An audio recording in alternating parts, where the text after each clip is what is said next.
एक राजा का पुत्र बचपन से ही बहुत खूबसूरत और बहुत चालाक था। वो उसके पास जब कोई भी युद्ध होता था तो सब उसी के पास आते थे। पर राजा अपने पुत्र का अभी तक नामकरण नहीं किया रहता था। वो अक्सर कहता था कि मैं अपने पुत्र का ऐसा नाम रखूंगा जो इस दुनिया में किसी का ना हो, किसी के नाम से मैच ना करता हो। और जैसे कि मैंने अभी आपको बताया कि राजा का पुत्र बहुत सुंदर था, इसलिए उसका चेहरा हमेशा ढका हुआ रहता था और और सिर्फ उसकी आंखें ही दिखती थी ताकि वो सब कुछ देख सके। और जब कोई युद्ध होता था तो सैनिक उसे अपने साथ ही ले जाया करते थे और वो उन लोगों के साथ जाता था। तो जाने के बाद वो सिर्फ एक जगह खड़े होकर उन लोगों को सपोर्ट करता था। सपोर्ट करते करते उन लोगों के सैनिक ज़्यादा घायल नहीं होते थे और वो हमेशा वो युद्ध में जीत जाया करता था सबसे।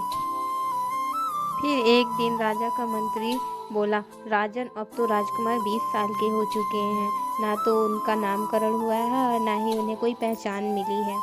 आखिर हम कब तक राजकुमार को उसकी पहचान से दूर रखेंगे? कभी ना कभी तो उसे उसकी पहचान देनी ही है। तब राजा मंत्री को भेजता है और उसे 1 साल का टाइम देता है और कहता है, तुम पूरे ब्राह्मण का चक्कर लगाओ और कुछ ऐसी चीज़ ढूंढ निकालो जो सिर्फ और सिर्फ एक हो और मेरे बेटे से कुछ ना कुछ उसका मैच करता हो, ताकि मैं उस चीज़ से जानने लगूं कि वही मेरा पुत्र है। तब मंत्री ने कहा कि राजन, क्या मैं राजकुमार को ले जा सकता हूँ? तब राजा ने कहा कि नहीं, तुम उसे अपने साथ नहीं ले जाओगे। तब मंत्री ने कहा कि राजन, मैं अपने काम में सक्षम नहीं हो पाऊंगा। तब राजा कहता है कि क्या तुम 1 साल में भूल जाओगे कि हमारा राजकुमार कैसा दिखता है? मंत्री बोला, ठीक है, और फिर अपना सामान लेकर चला जाता है और 1 साल का अपना पूरा काम करके चला जाता है ताकि मंत्री को ज़्यादा भार ना पड़े। और राजकुमार का सारा सामान उसके रूम में रख देते हैं ताकि उसे 1 साल तक कोई ना देखे, ना ही उसके माता पिता।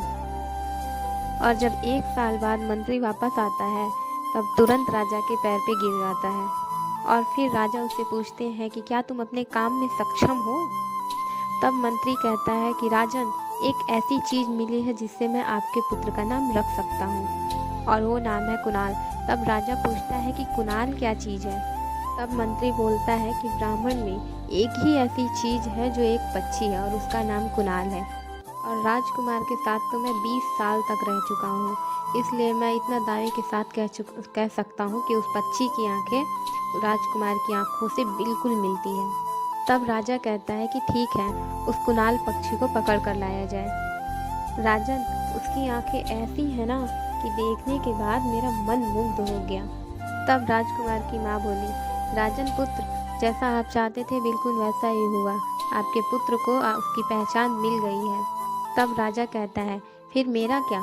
या तो फिर मुझे उस पक्षी की आंखें चाहिए या फिर मेरे पुत्र की।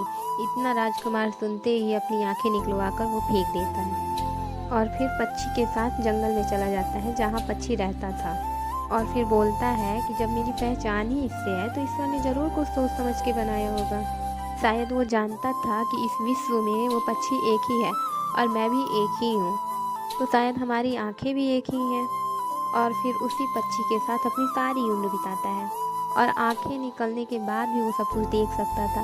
जैसे जैसे कुणाल पक्षी देखता था वैसे वैसे उसे भी सब कुछ दिखता था। एक दिन राजा को पता चल गया कि उसकी पहचान वहाँ भी बन चुकी है। तब वो उस कुणाल पक्षी को भी मरवा देता है। तो गाइस, इसी वीडियो के साथ मिलते हैं अगली वीडियो में।